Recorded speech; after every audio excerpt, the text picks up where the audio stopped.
Intense pulse light. So this is an energy based device. Basically use this to treat active acne and instant detanning. It's also famous with a word called photofacial. You might have heard photofacial. So adella remove ಮಾಡಕ್ಕೆ basically hydrofacial use ಮಾಡೋದು. ಇದು non invasive procedure.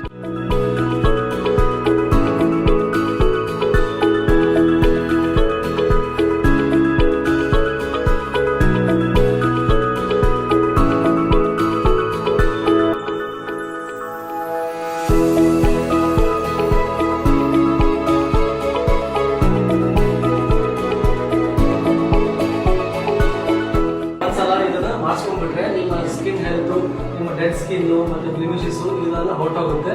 ಇದು fractional laser ಅಂತ. This is mildly invasive, ಅಂದ್ರೆ top layer of skin slight ಆಗಿ burn ಆಗುತ್ತೆ. But down time 10 to 12 days ಅಲ್ಲಿ ಅದು ಸ್ಕಿನ್ ಎಕ್ಸ್ಫೋಲಿಯೇಟ್ ಆಗಿ ಒಳಗಡೆ ಇರೋ ಸ್ಕಿನ್ ಹೆಲ್ದಿ ಆಗುತ್ತೆ. ಈಗ ನಮಗೆ ಯಾವ್ದು ರಿಕ್ವೈರ್ಮೆಂಟ್ ಇದೆ ಪೇಷಂಟ್ ಸ್ಕಿನ್ ಅನಲೈಸ್ ಮಾಡಿ ಅದಕ್ಕೆ ಸೂಟ್ ಆಗೋ ತರ ಕಸ್ಟಮೈಸ್ ಸ್ಪಾಟ್ಸ್ ನ ಯೂಸ್ ಮಾಡಿ ಇದರಲ್ಲಿ ಮೆಡಿಫೇಶಿಯಲ್ ಮಾಡ್ತಾರೆ.